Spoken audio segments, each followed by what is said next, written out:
ಎಗ್ಗಲ್ಲಿ ತುಂಬ ಟೇಸ್ಟಿಯಾಗಿ ತುಂಬ ಕಡಿಮೆ ಇಂಗ್ರೀಡಿಯೆಂಟ್ಸಲ್ಲಿ ತುಂಬ ಬೇಗ ಆಗೋವಂಥ ರೆಸಿಪಿ ಮಾಡ್ಕೋಬೇಕಲ್ಲ, ಏನು ಮಾಡೋದು? Hi all, welcome back to Kanasu cooking YouTube channel. ಎಲ್ಲರೂ ಹೇಗಿದ್ದೀರಾ? ಎಲ್ಲರೂ ಚೆನ್ನಾಗಿದ್ದೀರಾ ಅಂತ ಭಾವಿಸ್ತೀನಿ. ಬನ್ನಿ ಇವತ್ತು ಎಗ್ ಬುರ್ಜಿನ ಸಿಂಪಲ್ ಆ್ಯಂಡ್ ಟೇಸ್ಟಿಯಾಗಿ ಹೇಗೆ ಮಾಡೋದು ಅಂತ ನೋಡೋಣ. ನಾನಿಲ್ಲಿ ಒಂದು 3 ಟೇಬಲ್ ಸ್ಪೂನ್ ಆಗುವಷ್ಟು ಅಡುಗೆ ಎಣ್ಣೆನ ತೊಗೊಂಡಿದ್ನಿ. ನಂತರ ಒಂದು ಅರ್ಧ ಟೀ ಸ್ಪೂನ್ ಆಗುವಷ್ಟು ಸಾಸಿವೆ, ಅರ್ಧ ಟೀ ಸ್ಪೂನ್ ಆಗುವಷ್ಟು ಜೀರಿಗೆನ ತೊಗೊಂಡಿದ್ನಿ. ನಂತರ ಸಣ್ಣ ಸಣ್ಣದಾಗಿ ಕಟ್ ಮಾಡ್ಕೊಂಡಿರೋಂಥ ಹಸಿಮೆಣ್ಸಿನ್ಕಾಯಿನ ಉಪಯೋಗಿಸ್ತಾ ಇದ್ದೀನಿ. ನಿಮ್ಗೆ ಹಸಿಮೆಣ್ಸಿನ್ಕಾಯಿ ಉಪಯೋಗಿಸೋಕೆ ಇಷ್ಟ ಇಲ್ಲ ಅಂತಂದರೆ ಒಣಗಿರೋಂಥ ಮೆಣಸಿನ್ಕಾಯಿ ಆದರೂ ಉಪಯೋಗಿಸ್ಬೋದು, ಅಥವಾ ಹಣ್ಣಾಗಿರೋಂಥ ಮೆಣಸಿನ್ಕಾಯಿ ಇದ್ದರೆ ಹಣ್ಣಾಗಿರೋಂಥ ಮೆಣಸಿನ್ಕಾಯಿ ಆದರೂ ಉಪಯೋಗಿಸಿ. ನಂತರ 2ರಿಂದ 3 ಈರುಳ್ಳಿನ ಸಣ್ಣ ಸಣ್ಣದಾಗಿ ಈ ರೀತಿ ಕಟ್ ಮಾಡ್ಕೊಂಡು ಸೇರಿಸ್ಕೊತಾ ಇದ್ದೀನಿ. ಈರುಳ್ಳಿ ಸ್ವಲ್ಪ ಜಾಸ್ತಿನೇ ಸೇರಿಸ್ಕೊಳ್ಳೋಣ, ಯಾಕಂದರೆ ಟೇಸ್ಟ್ ತುಂಬ ಚೆನ್ನಾಗಿರುತ್ತೆ. ಮತ್ತು ಕಡಿಮೆ ಎಗ್ಗಿದ್ರೂ ಸ್ವಲ್ಪ ಜಾಸ್ತಿ ಈರುಳ್ಳಿ ಹಾಕಿ ನಾವು ಎಗ್ ಬುರ್ಜಿ ಮಾಡಿಕೊಂಡ್ರೆ ಕ್ವಾಂಟಿಟಿನೂ ಜಾಸ್ತಿ ಆಗುತ್ತೆ. ಅದಕ್ಕೋಸ್ಕರ ಈರುಳ್ಳಿನ ಒಂದು 10 ಸೆಕೆಂಡ್ ಫ್ರೈ ಮಾಡಿದ ನಂತರ ಹಸಿ ಕರ್ಬೇವಿನ ಸೊಪ್ಪನ್ನ ಸೇರಿಸ್ಕೊತಾ ಇದ್ದೀನಿ. ಹಸಿ ಕರ್ಬೇವಿನ ಸೊಪ್ಪು ಸೇರಿಸ್ಕೊಳ್ಳೋದ್ರಿಂದ ಆರೋಗ್ಯನೂ ತುಂಬ ಚೆನ್ನಾಗಿರುತ್ತೆ, ಫ್ಲೇವರ್ ಕೂಡ ತುಂಬ ಚೆನ್ನಾಗಿ ಬರುತ್ತೆ. ನಿಮ್ಗೇನಾದರೂ ಕರ್ಬೇವಿನ ಸೊಪ್ಪನ್ನ ಎಗ್ ಬುರ್ಜಿಗೆ ಸೇರಿಸ್ಕೊಳ್ಳೋದಕ್ಕೆ ಇಷ್ಟ ಇಲ್ಲ ಅಂತಂದರೆ ಸ್ಕಿಪ್ ಮಾಡ್ಕೊಳ್ಳಿ. ನಂತರ ನಾನಿಲ್ಲಿ ಒಂದು ಸ್ವಲ್ಪ ಶುಂಠಿ ಬೆಳ್ಳುಳ್ಳಿನ ಜಜ್ಜಿ ಸೇರಿಸ್ಕೊತಾ ಇದ್ದೀನಿ. ನಾನಿಲ್ಲಿ ಪೇಸ್ಟ್ ಮಾಡಿಲ್ಲ, ಸ್ವಲ್ಪ ಕಲ್ಲಲ್ಲಿನೇ ಜಜ್ಜಿ ಸೇರಿಸ್ಕೊತಾ ಇದ್ದೀನಿ. ಫ್ಲೇವರ್ ತುಂಬ ಚೆನ್ನಾಗಿರುತ್ತೆ ಶುಂಠಿ ಬೆಳ್ಳುಳ್ಳಿ ಹಾಕಿದ್ರೆ, ಅದಕ್ಕೋಸ್ಕರ. ಇದೆಲ್ಲ ಹಾಕಿದ ನಂತರ ಒಂದು 20 ಸೆಕೆಂಡು ನೀಟಾಗಿ ಫ್ರೈ ಮಾಡ್ಕೊಳ್ಳೋಣ. ನಂತರ 2 ಮೀಡಿಯಮ್ ಸೈಜ್ ಟೊಮೆಟೊನ ಈ ರೀತಿ ಸಣ್ಣ ಸಣ್ಣದಾಗಿ ಕಟ್ ಮಾಡ್ಕೊಂಡು ಸೇರಿಸ್ಕೊತಾ ಇದ್ದೀನಿ. ನಾವು ಟೊಮೆಟೊ ಎಗ್ ಬುರ್ಜಿಗೆ ಹಾಕಿದ್ರೆ ಟೇಸ್ಟ್ ತುಂಬ ಚೆನ್ನಾಗಿರುತ್ತೆ, ಒಂದ್ಸಲ ಟ್ರೈ ಮಾಡಿ. ನಂತರ ರುಚಿಗೆ ತಕ್ಕಷ್ಟು ಉಪ್ಪನ್ನ ಈಗಲೇ ಸೇರಿಸ್ಕೊತಾ ಇದ್ದೀನಿ. ನಾನು ಪೂರ್ತಿ ನನಗೆ ಉಪ್ಪು ಎಷ್ಟು ಬೇಕು ಅದನ್ನೆಲ್ಲ ಈಗಲೇ ಸೇರಿಸ್ಕೊತಾ ಇದ್ದೀನಿ. ಬೇಕಿದ್ರೆ ಸ್ವಲ್ಪ ಕಡಿಮೆನೇ ಸೇರಿಸ್ಕೊಳ್ಳಿ, ಆಮೇಲೆ ಸ್ವಲ್ಪ ಟೇಸ್ಟ್ ನೋಡಿಕೊಂಡು ನಮಗೆ ಏನಾದರೂ ಕಡಿಮೆ ಇತ್ತು ಅಂತಂದರೆ ಇನ್ನು ಸ್ವಲ್ಪ ಸೇರಿಸ್ಕೋಬೋದು.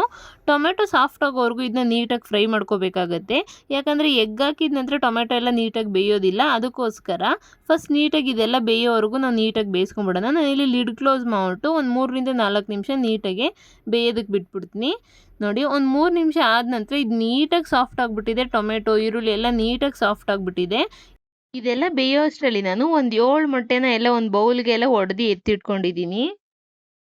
ನಿಮ್ಗೆ ಇನ್ನೂ ಮೊಟ್ಟೆ ಜಾಸ್ತಿ ಬೇಕು ಅಂತಂದರೆ ಮೊಟ್ಟೆ ಜಾಸ್ತಿ ಆದರೂ ಉಪಯೋಗಿಸ್ಬೋದು, ಅಥವಾ ಕಡಿಮೆ ಇತ್ತು ಅಂತಂದರೆ ಕಡಿಮೆನಾದರೂ ಉಪಯೋಗಿಸಿ. ಮನೇಲಿ ಎಷ್ಟು ಮೊಟ್ಟೆ ಇರುತ್ತೆ ಅಷ್ಟನ್ನ ಉಪಯೋಗಿಸ್ಕೋಬೇಕಲ್ವಾ, ಅದಕ್ಕೋಸ್ಕರ. ನಂತರ ಮೊಟ್ಟೆ ಹಾಕಿದ ನಂತರ ನಾವು ಇಮಿಡಿಯೇಟ್ ಅದನ್ನ ಫ್ರೈ ಮಾಡೋಕ್ಕೆ ಹೋಗಬಾರ್ದು. ಒಂದು 10ರಿಂದ 20 ಸೆಕೆಂಡ್ ಅದನ್ನ ಹಾಗೆ ಬೇಯೋದಕ್ಕೆ ಬಿಡಬೇಕು. ಆ ನಂತರ ಇದನ್ನ ಸ್ವಲ್ಪ ಸ್ವಲ್ಪನೇ ತಿರುಗಿಸ್ತಾ ಹೋಗಬೇಕು. ಮತ್ತು ಅದೇ ರೀತಿ ಒಂದು 10 ಸೆಕೆಂಡ್ ಹಾಗೆ ಬಿಟ್ಟು ನಂತರ ಅದೇ ರೀತಿ ಸ್ವಲ್ಪ ಸ್ವಲ್ಪನೇ ತಿರುಗಿಸ್ತಾ ಹೋಗಬೇಕು. ಆಗ ಮಾಡಿದ್ರೆ ನಮಗೆ ಪೀಸ್ ಪೀಸ್ ಥರ ಎಗ್ ಬುರ್ಜಿ ತುಂಬ ಚೆನ್ನಾಗಿ ಬರುತ್ತೆ.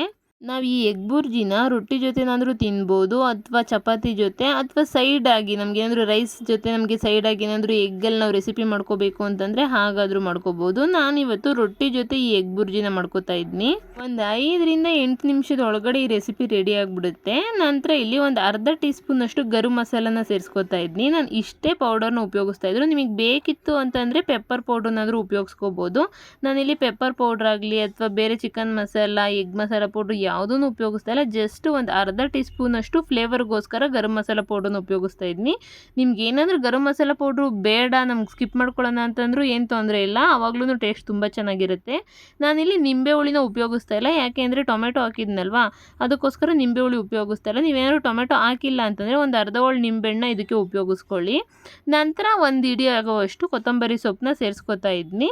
ಇಷ್ಟೇ ನೀಟಾಗಿ ಮಿಕ್ಸ್ ಮಾಡ್ಕೊಂಬಿಟ್ರೆ ಒಂದು 5ರಿಂದ 6 ನಿಮಿಷದಲ್ಲಿ ಎಗ್ ಬುರ್ಜಿ ರೆಡಿನೇ ಆಗೋಗ್ಬಿಡುತ್ತೆ.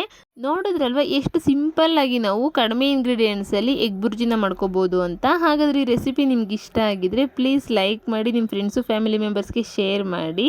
ಮತ್ತಷ್ಟು ಈಸಿ ರೆಸಿಪಿಗಾಗಿ ಕನಸು ಕುಕಿಂಗ್ ಯೂಟ್ಯೂಬ್ ಚಾನಲ್ಗೆ ಸಬ್ಸ್ಕ್ರೈಬ್ ಮಾಡಿ. Thank you for watching. Thank you all.